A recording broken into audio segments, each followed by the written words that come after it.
কুষ্টিয়া শহরের ৫ রাস্তার মোড়ে বঙ্গবন্ধুর ভাস্কর্যে হামলা ও ভাঙচুরের প্রতিবাদে বিক্ষোভ মানববন্ধন করেছে বিভিন্ন রাজনৈতিক ও সামাজিক সংগঠন।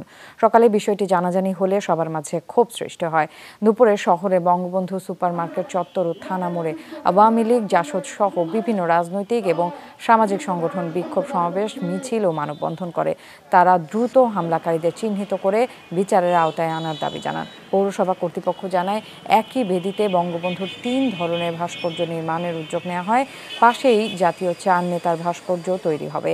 এরই মধ্যে বঙ্গবন্ধুর একটি ভাস্কর্য নির্মাণ শেষের পথে ছিল। শনিবার রাতে দুর্বৃত্তরা সেটাতে ভাঙচুর চালায়। পুলিশ বলছে, সিসিটিভির ফুটেজ দেখে হামলাকারীদের গ্রেফতারের চেষ্টা চলছে।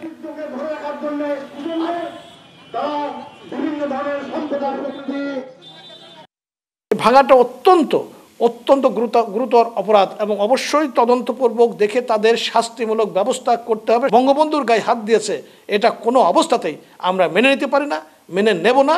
যে কোনো শক্তি, যে কোনো অবস্থায় তাদের মোকাবেলা করব।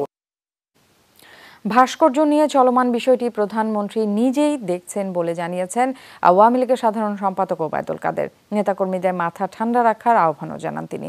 সকালে সোহরাওয়ার্দী উদ্যানে হোসেন শহীদ সোহরাওয়ার্দীর মৃত্যুবার্ষিকীতে শ্রদ্ধা জানাতে গিয়ে একথা জানান তিনি। বলেন, শেখ হাসিনা করোনার মতো ভাস্কর্যের বিষয়টিও সঠিকভাবে মোকাবেলা করবেন। তিনি জানান, কিভাবে কি করতে হয় তা তিনি জানেন। ওবায়দুল কাদের আরও বলেন, দেশে গণতন্ত্র এখনো প্রাতিষ্ঠানিক রূপ পায়নি, তাই এই লক্ষ্যেই কাজ করছে সরকার।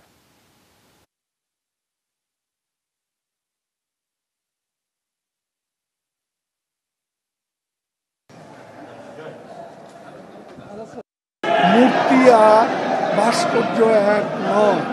আজকে তারা ভাস্কর্যের বিরুদ্ধে যারা কথা বলে, তারা কি জানে না সৌদি আরব সহ মুসলিম দেশগুলোতেও সারা বিশ্বে এ ভাস্কর্য আছে। সেখানে ভাস্কর্য যদি ইসলাম বিরোধী না হয়, বাংলাদেশে কেন? এটা অযৌক্তিক।